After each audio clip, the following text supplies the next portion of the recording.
ਇਹ ਜੇ ਜਨਾਬ ਸਵਾਦ ਦੀਆਂ ਮੁਹੱਬਤਾਂ ਜਿਹੜੀਆਂ ਅੱਧਾ ਪੌਣਾ ਕਿਲੋ ਦੀਆਂ ਅਸੀਂ ਤੁਹਾਨੂੰ ਦੇਸੀ ਬੱਕਰਿਆਂ ਦੀਆਂ ਮੱਛਲੀਆਂ ਖਵਾਉਂਦੇ ਆ। ਤੇ ਇਹ ਮਹਿਮੂਦ ਸਾਹਿਬ ਇਹਨੂੰ ਨਵਾਈ ਜਾ ਰਹੇ ਨੇ, ਦੇਸੀ ਘਿਓ 'ਚ ਨਵਾਈ ਜਾ ਰਹੇ ਨੇ।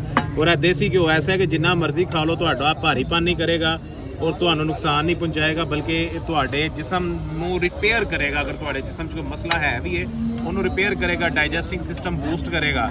ਕਿਉਂਕਿ ਅਸੀਂ ਹਾਲਸ ਦੇਸੀ ਘਿਓ ਖਵਾਉਂਦੇ ਆ, ਅਸੀਂ ਡੱਬਿਆਂ ਵਾਲਾ ਪੀਪਿਆਂ ਵਾਲਾ ਇਸ ਚੀਜ਼ ਤੋਂ ਸਾਨੂੰ ਨਫ਼ਰਤ ਹੈ। ਅਸੀਂ ਹਾਲਸ ਦੇਸੀ ਘਿਓ ਜਿਹੜਾ ਕਿ ਦੁੱਧ ਦੀ ਮਲਾਈ ਤੇ ਦਹੀਂ ਦੀ ਮਲਾਈ ਤੋਂ ਬਣਦਾ ਹੈ।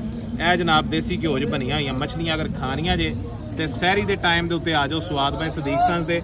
ਅਫਤਾਰੀ ਦੇ ਟਾਈਮ ਤੇ ਵੀ ਆਣਾ ਤੇ ਆ ਸਕਦੇ ਹੋ। ਇਹ ਬਣਦੀਆਂ ਨੇ ਪਈਆਂ, ਇਹ ਵੀ ਜ਼ਰਾ ਵਿਖਾ ਦਿਓ। ਇਹ ਵੀ ਬਣਦੀਆਂ ਨੇ ਪਈਆਂ, ਇਹ ਵੀ ਜ਼ਰਾ ਵਿਖਾ ਦਿਓ। ਇਹ ਜਨਾਬ ਸਾਡੀਆਂ ਜਿਹੜਾ ਨਾ ਮੱਛਲੀਆਂ ਜੇ ਬੜੀਆਂ ਬਿਹਤਰੀਨ।